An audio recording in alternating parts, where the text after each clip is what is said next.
नमस्कार बच्चों, ambition classes से मैं शिवशंकर।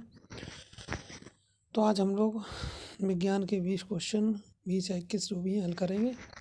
चलिए करते हैं पहला क्वेश्चन, जो कि बोर्ड परीक्षा के लिए बहुत ही महत्वपूर्ण प्रश्न है। पहला प्रश्न है, जल को जीवाणु रहित बनाने के लिए उपयोगी पदार्थ है। तो इसमें आपका धावन सोडा, बेकिंग सोडा, फिटकरी, विरंजक चूर्ण। यानी जल में जो जीवाणु होते हैं, बैक्टीरिया, उन्हें खत्म करने के लिए किसका उपयोग किया जाता है। रसायन विज्ञान का क्वेश्चन है, तो इसमें आपका सही है आपका विरंजक चूर्ण। आपका सही है विरंजक चूर्ण। ठीक है, पहला क्वेश्चन क्लियर। चलिए दूसरा क्वेश्चन करते हैं हम। धावन सोडा का रासायनिक सूत्र है, तो Na2CO3 dot 10H2 NaSCO3 NaCl NH4Cl। तो इसका सही है विकल्प आपका Na2CO3 10H2। ये धावन सोडा हो गया। इसके बाद अगला क्वेश्चन है, ABCD विलयनों के pH मान क्रमशः 11, 9, 5, 9.5, 3.5 यानी 3.5 और तथा 6.5 में सर्वाधिक क्षारीय विलयन कौन सा होगा। सबसे ज़्यादा क्षारीय विलयन कौन सा होगा। तो इसका सही आंसर है बेटा आपका, यहाँ पर सही आंसर है जिसकी pH यहाँ पर कम होगा, pH वैल्यू कम होगी, यानी सी की सबसे यहाँ पर pH वैल्यू कम है सी की, यानी 3.5। सी बराबर है आपका 3.5 है सी। ठीक, जो कि अन्य सभी कैसे हैं, ज़्यादा है इससे। तो यहाँ पर आपका सही विकल्प कौन सा हो जाएगा, सी वाला, बी सही हो जाएगा। बी कौन सा सही होगा आपका, यहाँ से कौन सा विकल्प सही होगा आपका, ये बी सी, यानी सर्वाधिक क्षारीय कौन सा होगा, सी। इसी में क्वेश्चन है, प्रबल अम्लीय विलयन में मैथिल ऑरेंज सूचक का रंग होता है। तो प्रबल अम्लीय विलयन में मैथिल ऑरेंज सूचक का रंग कैसा होता है। ठीक है, तो ये आपको बताना। तो लाल होता है, पीला होता है, नीला होता है या रंगीन होता है बेटा। लाल होता है, पीला होता है, नीला या रंगीन होता है। तो यहाँ पर कौन सा सही होगा आपका, रंगीन। कौन सा सही होगा, रंगीन, क्योंकि प्रबल अम्लीय विलयन में मैथिल ऑरेंज सूचक का रंग रंगीन होता है। ठीक है, और याद रखें ये मैथिल ऑरेंज जो है किस प्रकार का सूचक है बेटा, तो ये है आपका, ठीक, यहाँ से अम्ल क्षार सूचक है। कौन सा सूचक है, अम्ल क्षार सूचक। अम्ल क्षार सूचक कौन होते हैं, जिनका अम्लीय माध्यम में एक रंग तथा क्षारीय माध्यम में दूसरा रंग होता है, तो उन्हें क्या कहते हैं, अम्ल क्षार सूचक कहते हैं। ठीक है, चलिए ये हो गया। अगला क्वेश्चन है, अमलगम होते हैं, ये धातु वाले पार्ट से आपका क्वेश्चन है। अमलगम होते हैं उपधातु, मिश्र धातु, यौगिक, विषमांगी मिश्रण। तो अमलगम क्या होते हैं आपके, मिश्र धातु होती है। यहाँ पे मिश्रण होता है, पारा के साथ किसी धातु को मिला दिया जाता है, तो क्या बन जाता है, अमलगम। पारा प्लस धातु, तो क्या बनेगा, अमलगम। और चूँकि पारा कैसी धातु है, द्रव धातु है दुनिया की, जो द्रव अवस्था में पाई जाती है। ठीक है, तो इसका ये हो गया। अगला क्वेश्चन है आपका, क्वेश्चन नंबर यहाँ पर 5 हो गया। 6 क्वेश्चन नंबर है आपका। 6 क्या है, एंटीमनी है। एंटीमनी उपधातु, धातु, अधातु, अक्रिय गैस। ठीक है, तो धातु आप जानते हैं, अधातु जानते हैं, उपधातु भी जानते हैं। धातुएं कैसी होती हैं, चमकदार होती हैं, तन्य होती हैं, आघातवर्धनीय होती हैं। उपधातुएं कम चमकदार होती हैं, तन्य नहीं होती, आघातवर्धनीय नहीं, यानी चोट सहन नहीं कर सकती, टूट जाएंगे अधातु। और यहाँ पर जो धातु अधातु दोनों के बीच गुण रखे, उसी का नाम क्या है, उपधातु। तो एंटीमनी क्या है, एक उपधातु है। क्या है बेटा, उपधातु है। अगला क्वेश्चन है यहाँ पर, एथिल एल्कोहल का IUPAC नाम। ठीक, IUPAC international union of pure and applied chemistry, इसकी फुल फॉर्म है, जो आप जानते हैं IUPAC। तो IUPAC में कार्बनिक या अकार्बनिक यौगिकों के नाम लिखे जाते हैं। ठीक है, तो कार्बनिक यौगिकों का यहाँ पर पूछा गया एथिल अल्कोहल का IUPAC नाम। एथिल अल्कोहल का जो सूत्र होता है वो होता है आपका C2H5OH। इसमें OH क्रियात्मक समूह है यहाँ पर अल्कोहल और यहाँ पर एल्किल श्रेणी है C2H5। तो इसका नाम हो जाएगा एथेनॉल। एथेनॉल क्या नाम हो जाएगा बेटा? इसका नाम हो जाएगा आपका एथेनॉल। ठीक है, एथिल अल्कोहल का IUPAC नाम होगा एथेनॉल। ठीक है, यहाँ से याद रखना। ठीक, यहाँ से आगे आपका अगला क्वेश्चन है 8वां, एसीटल्डिहाइड का IUPAC नाम। एसीटल्डिहाइड, तो एसीटल्डिहाइड का सूत्र होता है CH3CHO। CH3CHO, जहाँ CHO यहाँ क्या एल्डिहाइड समूह है, CH3 है यहाँ पर मैथिल। ठीक है, अब एसीटल्डिहाइड का IUPAC नाम, इसके जो टोटल कार्बन संख्या है उसमें क्या लग जाएगा आपका एल लग जाएगा। तो यहाँ पर क्या नाम हो जाएगा एथेनॉल, तो ऑल क्रियात्मक समूह आ जाएगा तो बन जाएगा अल्कोहल।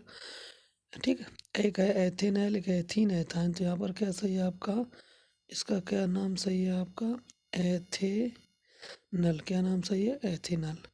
ठीक है, अगला है आपका प्रयोगशाला में अपने तत्वों से प्रथम संश्लेषित कार्बनिक यौगिक, यानी दुनिया का बहुत ही इंपॉर्टेंट क्वेश्चन जीके में पूछा था दुनिया का कौन सा ऐसा यौगिक है जो सर्वप्रथम कार्बनिक यौगिक है और प्रयोगशाला में बनाया गया, यानी प्रथम कार्बनिक यौगिक जो प्रयोगशाला में बनाया गया। तो CH3COOH है, तो आप जानते हैं एस्टिक अम्ल है। CH3COCH3 ये आपका एसीटोन है। NH2CONH2 और एक है C2H5, ये तो एथिल है। यहाँ पर ये एसीटोन है और ये आपका एस्टिक, यानी सही आंसर है आपका NH2CONH2, जिसे हम कहते हैं यूरिया। क्या कहते हैं? यूरिया। ये आपके यूरिया का सूत्र है। ठीक है, चलिए अगला क्वेश्चन है आपका रुधिर का, ये बायोलॉजी क्वेश्चन है। अब यहाँ से रुधिर का थक्का बनाने के लिए आवश्यक है, यानी चोट जब लग जाए तो खून बहे, तो वहाँ पर रुधिर का थक्का, खून को रोकने के लिए किसकी आवश्यकता होती है? सोडियम क्लोराइड की, यानी जो नमक है सोडियम क्लोराइड NaCl साधारण साल्ट है। पोटेशियम के यहाँ पूछा गया। ठीक, थोम्बिन पूछा गया, एक प्रोटीन है जो शरीर में बनती है। और उसके बाद है कैल्शियम, तो इसका सही आंसर है आपका कैल्शियम, यानी Ca आयन की आवश्यकता होती है। ठीक है, कैल्शियम की, इस कैल्शियम की आवश्यकता होती है रुधिर का थक्का बनाने के लिए। अगला है शुद्ध रुधिर को शरीर के विभिन्न भागों में ले जाती है, यानी हृदय से शरीर के विभिन्न भागों में शुद्ध रुधिर को कौन ले जाता है? क्योंकि हृदय में 4 आपके कोष होते हैं, ऊपर वाले 2 निलय होते हैं और नीचे वाले 2 अलिंद होते हैं। अब यहाँ से इधर वाले हिस्से में बेटा, जो ये वाला हिस्सा है, इन वाले हिस्सों में आपका अशुद्ध रुधिर रहेगा और इधर वाले में शुद्ध रहेगा, जहाँ हृदय शरीर के विभिन्न भागों में जाएगा। तो यहाँ से क्या होगा, शरीर वो पूछ रहा है कि शुद्ध रुधिर को शरीर के विभिन्न भागों में ले जाती है शिराएं, महाशिरा, दायां निलय, महाधमनी। तो याद रखिए शिराएं हमेशा रुधिर को शरीर के विभिन्न भागों से लाती हैं और निलय में स्टोर होता है, अलिंद और निलय में स्टोर होते हैं, जबकि धमनी जो होती है रुधिर को शरीर के विभिन्न भागों में ले जाती है। ठीक है, तो बेटा ये हो गया आपका महाधमनी शरीर के विभिन्न भागों में शुद्ध रुधिर को ले जाती है। अगला क्वेश्चन है 12वां, रुधिर की उत्पत्ति होती है, बहुत ही इंपॉर्टेंट है लेकिन थोड़ा कठिन क्वेश्चन है। रुधिर की उत्पत्ति होती है, यानी रुधिर की शुरुआत में उत्पत्ति कहाँ से होती है? तो भ्रूण के मध्यजन स्तर से, भ्रूण के बाह्यजन स्तर से ए दिया, दूसरा दिया मध्यजन स्तर से, नंबर सी दिया भ्रूण के अंतजन स्तर से, भ्रूण के तीनों जन स्तर से। तो आप याद रखना भ्रूण के मध्यजन स्तर से रुधिर का निर्माण होता है, इसे कहते हैं अंग्रेजी में मीसोडर्म। मीसोडर्म, ठीक, रुधिर के मध्यजन स्तर से रुधिर की उत्पत्ति होती है, भ्रूण के मध्यजन स्तर से जब भ्रूण होता है। उसके बाद है अगला स्वपोषी पोषण के लिए आवश्यक है कार्बन डाइऑक्साइड तथा जल। क्लोरोफिल, सूर्य का प्रकाश, ये सभी। ठीक है, तो आप एक बात ध्यान ध्यान रखें बेटा कि सुपोषी कौन होते हैं? वे जीव जो अपना भोजन स्वयं बना लेते हैं और वो कौन सी क्रिया करते हैं? प्रकाश संश्लेषण। क्या करते हैं? प्रकाश संश्लेषण। ठीक है, प्रकाश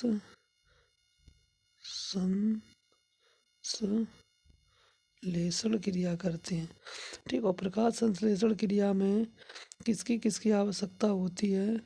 तो आपके CO2 की, H2O जल की, ठीक है, और क्या चाहिए? सनलाइट, सूर्य का प्रकाश, और काय की जरूरत होगी? क्लोरोफिल में ये क्रिया होगी। तो यहाँ पर कार्बन डाइऑक्साइड जल चाहिए, क्लोरोफिल चाहिए, सूर्य का प्रकाश, यानी कौन सा सही होगा हमारा? ये सभी। कौन सा सही होगा? ये सभी। ठीक है, अगला क्वेश्चन है, पादप में जाइलम उत्तरदायी है। पादप में जाइलम उत्तरदायी मतलब जाइलम का क्या कार्य है पौधों में? जल का परिवहन, भोजन का परिवहन, अमीनो अम्ल का परिवहन, ऑक्सीजन का परिवहन। तो याद रखो, जाइलम क्या करता है? जड़ से पानी को कहाँ ले जाता है? पौधों के विभिन्न भागों में। अगर फ्लोएम हो तो पत्तियों में बने भोजन को पौधों के विभिन्न भागों में, जड़ में, हर जगह पहुँचाएगा, तना वगैरह से। ठीक है, तो यहाँ पे जल का परिवहन करता है। वेरी इंपॉर्टेंट क्वेश्चन है। अगला क्वेश्चन है 15 नंबर का क्वेश्चन, मानव में कितनी जोड़ी कपालीय तंत्रिकाएं पाई जाती हैं? कपालीय तंत्रिकाएं, कपाल तंत्रिकाएं जो यहाँ जबड़े में होती हैं, तो कितने जोड़ी होती हैं? 11 जोड़ी, 12 जोड़ी, 13 जोड़ी, 14 जोड़ी। तो आपका सही आंसर है यहाँ पर 12 जोड़ी। ठीक है, अगला क्वेश्चन है, कौन सा पादप हार्मोन कोशिका विभाजन में सहायक है? कौन सा पादप हार्मोन कोशिका विभाजन में सहायक है? यानी कौन सा ऐसा पादप हार्मोन है? पादप हार्मोन आपने पढ़े, ऑक्सिन, ठीक, auxin, AX, auxin, gibberellin, cytokinin, ठीक, एथिलीन, ठीक, ये सब हार्मोन पढ़े। तो इसमें भी दिया गया साइटोकाइनिन, ऑक्सिन, एब्सिसिक अम्ल, इथाइलिन। ठीक है, तो इसमें कौन सा ऐसा हार्मोन है जो कोशिका विभाजन के लिए काम करता है? तो भैया देख लें, यहाँ पर आपको सबकी चर्चा हम कर दें। साइटोकाइनिन करेगा, ये विकल्प सही है, कोशिका के विभाजन के लिए। ऑक्सिन वृद्धि वगैरह में काम करेगा आपका, फ्लोरिसेंस। इथाइलिन जो है फल पकाने वाला हार्मोन है और गैसीय अवस्था में पाया जाता है। और एब्सिसिक अम्ल जो होता है वो पत्तियों को गिराने में, पतझड़ में सबसे ज़्यादा काम। तो यहाँ सही साम पूछा आंसर है वो आपका साइटोकाइनिन। कौन सा पादप हार्मोन कोशिका विभाजन में सहायक है? तो कौन सा? ए सही है। ठीक है, अगला क्वेश्चन है, प्रकाश की ओर पादप अंगों का झुकना किस प्रकार की गति है? तो बेटा पादपों में दो प्रकार की गति होती है, एक तो प्रकाश की ओर जाते हैं और एक पृथ्वी के गुरुत्वाकर्षण की ओर जाते हैं। पौधों के कुछ भाग ऐसे होते हैं जो हमेशा पृथ्वी की ओर जाते हैं, कुछ भाग ऐसे होते हैं जो हमेशा सूर्य की तरफ जाना चाहते हैं। तो प्रकाश की ओर जाने वाली गति क्या कहलाएगी? यानी पृथ्वी की ओर जाए चाहे प्रकाश की ओर, दोनों गति कहलाती अनुवर्तन। क्या कहलाती?